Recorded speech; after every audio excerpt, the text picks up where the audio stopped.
We've been talking about the quality of the touch all weekend. So this time I wanted to talk about the rotation on the elbow hand on your ikkyo. Okay? What that actually feels like. Because most people you train with grab this sucker and try and, let me do it. And if you actually, we talked about the whole idea of staying on the surface, that your power is really going around, not at. And definitely, if I grab this and get down on that muscular skeletal level, don't even without you resisting, just, that's not going to go. So Tomi Sensei always talked about, oh yes, on the surface, da-da-da-da-da. And nobody had any clue what he was talking about. So I've now figured it out largely. But come in here, get the grip you'd normally get on that elbow for your ikkyo. And then right now, forget about this hand, okay? You want to get a feeling that there's almost a waterfall flowing over his arm towards his center, okay? Without a push on the arm. And so actually, if I would like the fingers to fall, and I'm not going to push down, then something has to be rising. And so as the fingers start to go down, the wrist can rise, and the elbow can rise. And when I say elbow's rising, it's really just the joint opening up. And so you have this feeling of just very relaxed. So what I want to do is static. Initially, if your partner's trying to learn this, do not be crazy grounded. Because if they're trying to figure it out, it's just not going to work for them. Later, you can say, do what you want to resist it. And what I'm going to do, same thing we're talking about, knees are down and underneath them, elbows underneath them. So you see when I move in here, he's getting light. At that point, this is going to start a little stronger. This is going to start to open up.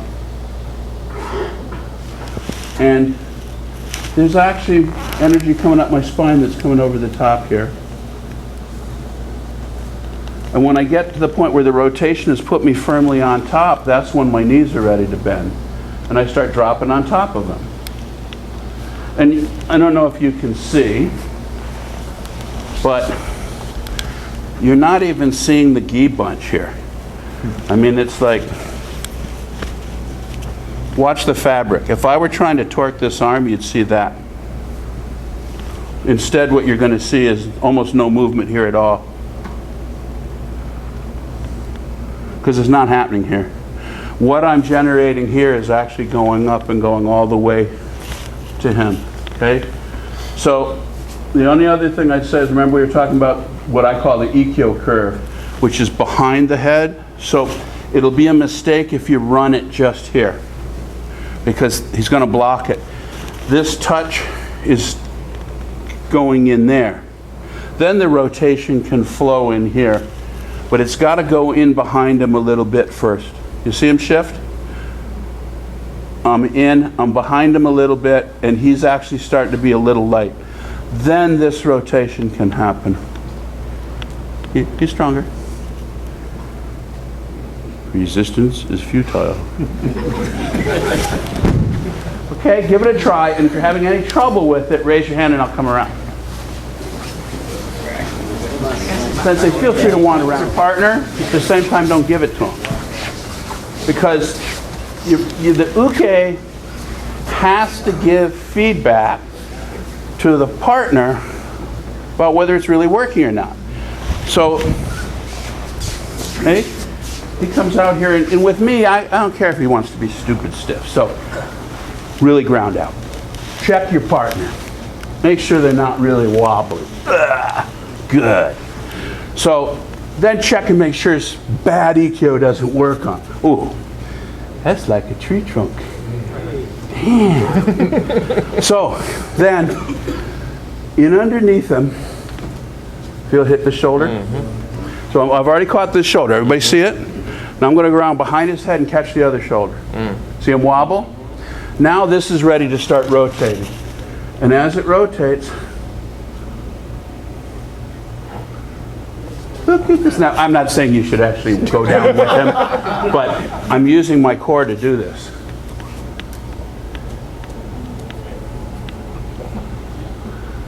So actually, I really still like to be here when this gets here. And once you're here, you're on top of them. The rest of it's just dropping. Okay? When you know how to do this, then you do it in one breath, one motion. It's just like, okay? Where the hell did that come from? Not where you were strong, that's the point. As Popkins says they would say, you know, the whole idea is not to contend on this. So I don't want to get into this piece yet, although it's going to do much the same thing. But this elbow hand, this is the one when I find when I go around, especially the big strong guys who think they can get away with it, they're horrible at this because they crank the crap out of you. And, you know, most people find that annoying enough that they take the ukemi. But if you decided they wanted to put up with a certain amount of discomfort,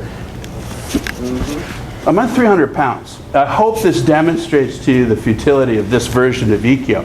Because if I can't do it, I know none of you can do it.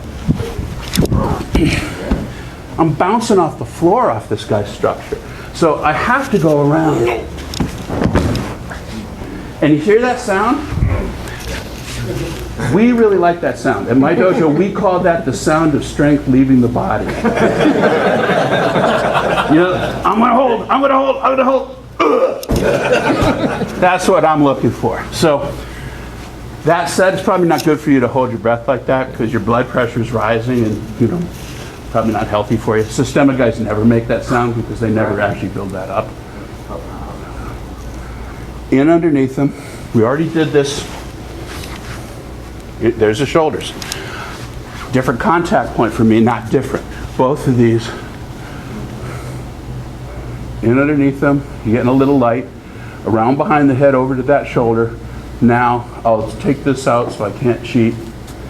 And now, this is flowing, just like water flowing over here. And that's going to mean that this has to flex and this has to flex. And now, my spine is changing. Go ahead, be a butthead. Hunker down. There's nothing to hunker down on because I already got him floated. Okay, it's difficult for him. And when it's fast, you don't recover from it. You know, if I went really slowly and he was integrated, he could find a way to probably get a release and I'd have to start over on it. Okay, but get this slow. And now you don't have to drill the guy, but then what I want you to see if you can do it on the flow. So let him be solid and walk up to him and on the flow, just make that happen. Can I just, because if I can do that, it means I'm no longer having to do the sequence, the 1, 2, 3, 4.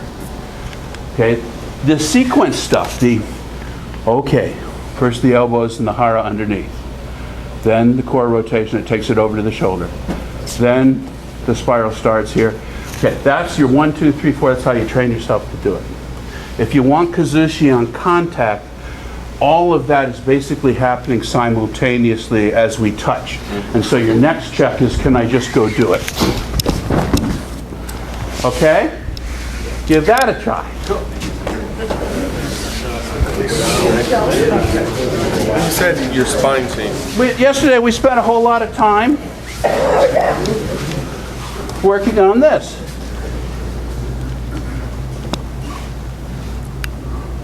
Okay? Getting it, coming in underneath them, getting them jacked up, using the core. Okay, so I mean this is basic. Certainly basic Daitori is basic Aikido. You know, O-sensei did this on the knees. End of every class. That's how important it was. Kokudosa we call it. Okay? So, reason you do that, because it's in everything. So I want you to see here. Let's see what's a good camera angle.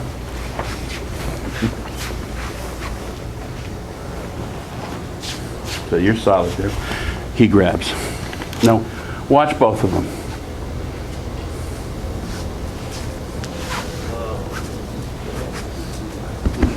So it's as if I'm doing that with him. And if I happen to just have this here,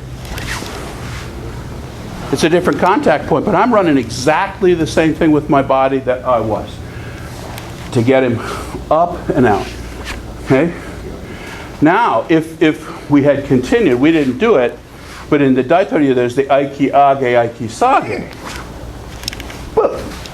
Well, in this technique, okay, the Aiki Age is what gets into here. What's really happening here? It's the Aiki Sage.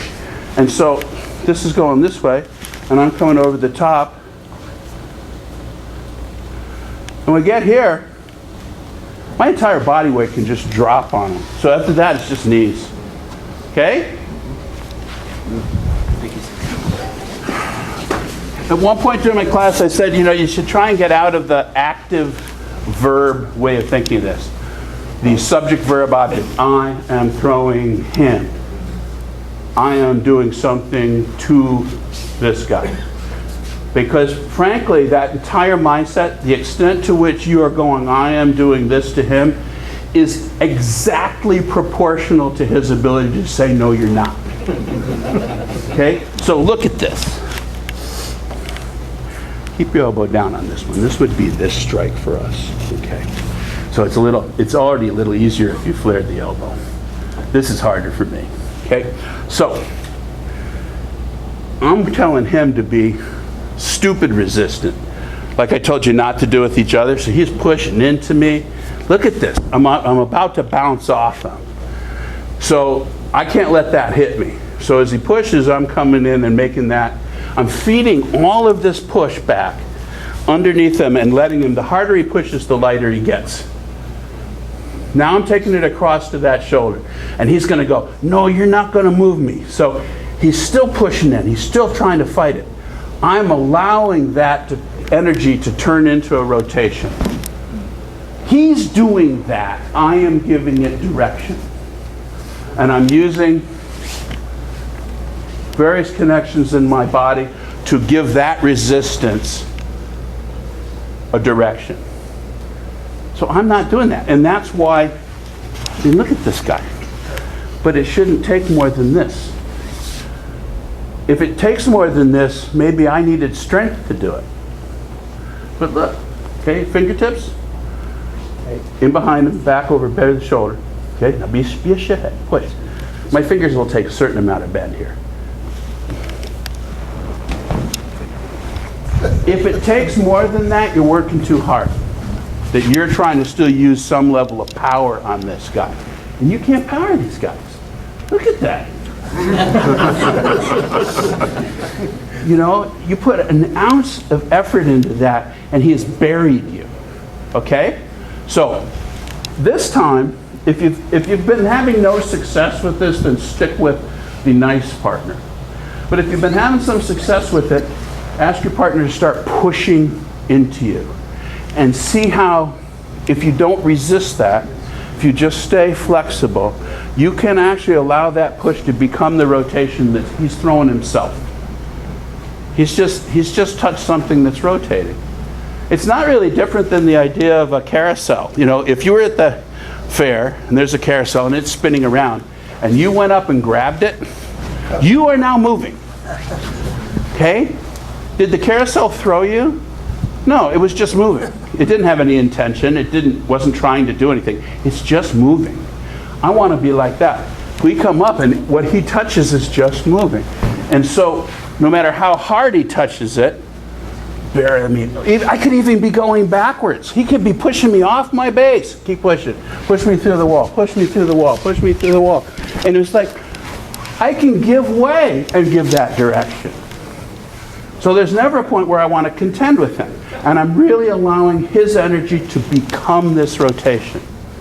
Okay? Rather than, I'm going to torque the crap out of you and throw you on the ground. Which I hope by now you realize doesn't work. This direction can also be this direction.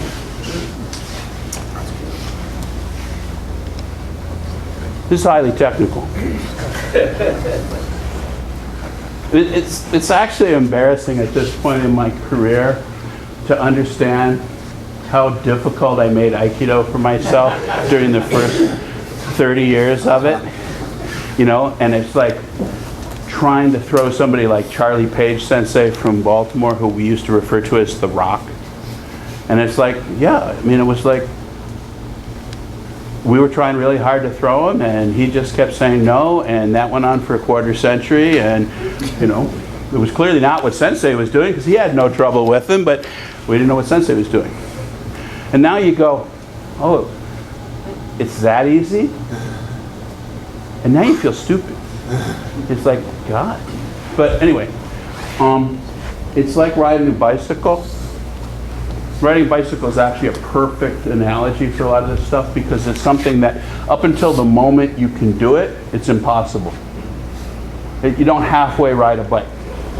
So, you know, when you were learning, you remember that your parents would hold the bike and they'd run along with you, and then they'd let go and you'd go woo, and you'd crash into the bushes. And then at some point, they'd, without telling you usually, they'd let go and you'd go woo, woo, and you'd catch it. It's a fascinating thing motor skill wise, because in the instant when your brain completely reprograms, your proprioception completely changes, and within 10 minutes you can do loop-de-loops in the road and everything, and if you didn't get on a bike again for 15 or 20 years, you can still ride. But up until that instant when the programming went click, it seemed like an impossible task to do. And you're marveling at all the big kids who can do it. Okay? Does that make sense? This stuff's not really different. It's like the moment you really catch it and you start going, oh, that's what it is. Then you go, well, that was actually kind of easy. Now, there's stuff about this stuff is difficult, but some of this stuff that I used to think was really difficult, it turned out to really be almost simplistically easy. I just had to know what I was supposed to be doing. And then all of a sudden your body starts to, at a certain point when you do enough of the connection work, your body starts to reprogram in those old habits. Your brain starts to go, oh, those were the stupid habits, and it doesn't do them anymore. But you got to test yourself under, you know, various levels of stress. I mean, I'm not at the point where this is so much my default setting that when I go back and I train with some of my 5th, 6th Dan friends and they get ornery with me, my old bad habits don't come out. I can find myself tightening up, pushing back when they push me, and I just go, okay, back to the drawing board. But under non-stressful circumstances, I can make this stuff work now. So everybody know about the ball, basically the idea of the ball. There's the top of the ball, and your Aikido techniques and stuff like that tend to go over the top of the ball. Then there's the bottom of the ball, go around, dice out of your way, at least the way pop inside. Everything either hits the shoulders or the hips. So the bottom of the ball techniques are generally hitting the hips, and the top of the ball techniques are generally hitting the shoulders. Okay, so this, let's say Kotegaeshi. He threw a punch, I got off the line, I'm here, and I want to break his balance a little bit. Okay? Well, you can push down, but if he doesn't want that to happen, it goes into the feet. But actually, if I push down, he should just let it go, and that opens me up, and he socks me in the face. So clearly pushing down is really not a good alternative in either case. So once again, what I'm going to do is elbow going in underneath them, core's turning, and I'm leading them out a little bit. So it's not that this is, we're talking to somebody the other day and they're saying, yeah, if I take this out, I overextend and then he pulls back. But this isn't what goes out, this goes back. Okay? So the problem with doing it here, what if he doesn't pull back? If I do this to lead him out and he actually steps forward with it, he's going to unbalance me because I was pushing and he went with it. Now step forward and do it. Try and step forward and push me. If he steps forward to push me, he's going to hit that wall right there. If he pulls back, he hits this wall right here. Now I'm not going to show him he can't move me. I'm just trying to show you, this is what Popkin Sensei was saying, you got to have a solid platform. You can't be all, okay, or they'll knock you off your base. So once I have this, if I want to get some nice kazushi here, I'm going to draw here and take this out. And then instead of rotating this way, I'm actually going to rotate this way and take it this way. Oh, see how I got them a little tipped and twisted? This is helping me not be hit by that hand. Because what he would really like to do is pull that elbow back if he could and throw that punch. And really the big haymaker is really not as efficient as that. Yeah. So this is actually my protection against that strike. So if you get all involved in this, they punch you out with the other hand. There's a backflow to his center, so I know what he's doing. Now if he pulls that elbow back to hit me, this is a shorter distance than that. So he's going to take it in the chops long before that punch ever hits me. So this is why you don't want to be strong. I grab this thing, when he moves that elbow, it moves me. I touch it, he moves the elbow, I'll let it go if it's not coming at me. If he pushes into me, it'll keep me safe. You see him pop there? So as he pushes into me, I'm already going out there. So the harder he pushes, the more he goes. He can't get a straight line to knock me off my base. Okay? But if he pulls that away so to hit me, he pulls the strike into him. Then, so now that he knows he's intelligent enough not to try that, now I lead him. And that comes from here. And then I want to get him a little more tilted so that this spiral now happens. So this is now going this way. And if I drop it, I can really get his balance. No, don't take the fall, just stick with it. If you had to go down to your knees a little bit, you go down, because that sets that up for me. Okay? So we'll skip the whole thing of how you managed to get over here without being hit, because that's the subject of the class all by itself, and I want to deal with that right now. I'm assuming you can get over here without being hit. In underneath him, around behind him. Then as this movement starts, then this is now capable of creating direction. The hands do not create. I use it here, it's not going to work. Okay? This can only give direction to movement that's already occurring. So the movement's coming from here. And then as that movement starts, this can begin to give that movement direction. I'll let it fall a little bit. Okay? Okay? I think everybody can see that the Kodagaishi is there. The Kokinage, whatever you want to call it. I don't know what you guys call these techniques, but we have names for them. Okay? So I just want you to get to this position. If he tries to stand up, he should be trying to stand up into your body weight.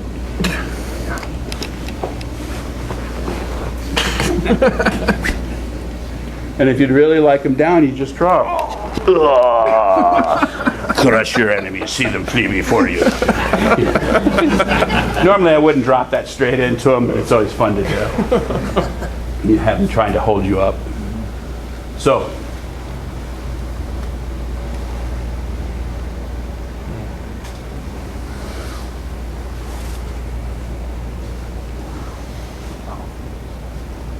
you see the kokidosa in there? It went up, but then I dropped. So this is actually still going up, and this is still coming in underneath. So why is it falling? Not because I'm pushing with my hands. This is still rising. And as that rises, I'm dropping. So if it looks like the hand's going down with him, it's only because it's following him down. Yamaguchi Sensei, one of the greats, was actually my teacher's original teacher before he became a Uchideshi and trained with O-Sensei. He started with Yamaguchi Sensei. Yamaguchi Sensei said no technique should take more effort than the natural weight of your arms resting on your partner. So this is just resting on him. So there is a touch, but that's it. After that, it's all the rest of this is core. And then if you want to do the Kodagashi, you could finish with that. Okay, so we've now done this way, this way. And now you can play with it in various places. Okay? So one of my personal favorites, and this, we were talking about this last night, this can be done on their face with their nose. I'm going to let you do the nicer version, which is on their forehead. Training will be much more fun for you this way, but it really works well on the nose because there's almost nobody out there who will push against you if you're doing their nose. I mean, I don't care what they bench press, everybody knows this is fragile. You don't get the guys going, "Ooh, you can do this way," not when it's their nose. And Sensei actually we're going to do this spiral, but Sensei actually adds another one that mushes everything. That's really unpleasant because your nose is going. It's really horrible. We're going to skip that one because you're supposed to have a good time at the seminar. But if I was going to take this guy and push him back, see, now he's been really nice. If you didn't want to go, you see the lean happening? He's already preparing. He wants to tuck his chin to protect his throat, and he's going to try and lean into this. Lean into this. You're not really leaning. Look at, you're already back. You need to learn how to be a bigger butthead. There you go. That's getting into the entry grade butthead level. Okay? So remember I was saying the push against me? That's what I'm giving direction. So that push I allow to be what rises. So push, push, push, push, push, push, push, push, push, push. See him going up? Because everything that he pushes here, I'm letting it slide up that plane so he gets lighter. That's this spiral. Then it goes here. When it goes here, that's going to drop down his spine and his butt's going to go out a little more. You see his butt going? I could shoot his butt out that way if I wanted. Okay, so it's going loop-de-doop. Well, this is Aikisage if you're doing the Dojo. Okay? And then Popkin Sensei did that big, beautiful spiral and then just went. Once they get him screwed up, that's all it is. So when you do this in one motion, you come up and you just go.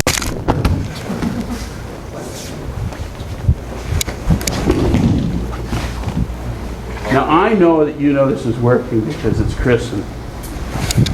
So I need somebody with some more beef to make it believable. Now make sure you protect your neck and throat by actually leaning into it. Do not let somebody doing this kind of stuff on you break your body into pieces, because you can do that. Aikido people are the only people I know who open their throat up when something comes at their face. Any martial art that I ever did, that got you killed. This is one of the things. Look at any fighting style. They keep that as closed off as possible. Not Aikido people. Oh, it's coming. I don't know where these habits came from. It wasn't where I was trained, but I see it all the time. Do not do that. Keep your neck protected.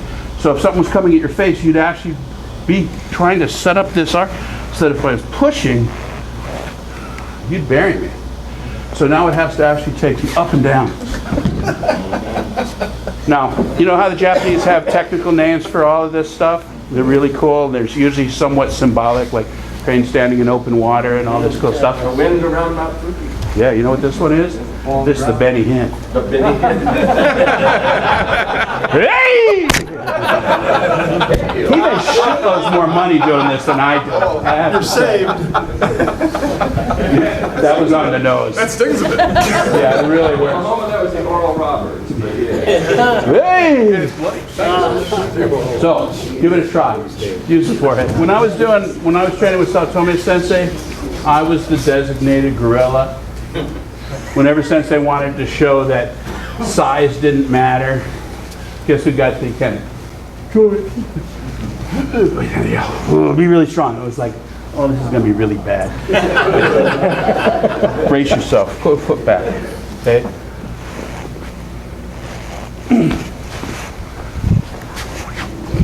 I'm bouncing off him.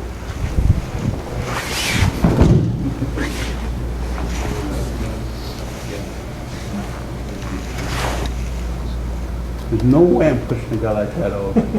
And he's actively pushing against me. I set him up so he was as strong as he could be and was actively pushing over. Remember we talked about Subaru sliding? What's in between pushing and pulling? If it goes this way, it breaks connection. If it goes this way, it hits structure. But right at the point of the touch, there's a plane where the pressure doesn't change at all. It can slide along that plane, and that's the up. And then there's the down. And he's breaking. And you feel this pressure, I mean, unless I'm on your nose grinding it purposely, there's not a lot of pressure here. But you see his whole body go like this? Hey, that's what you're shooting for. You can do it on him, you got it.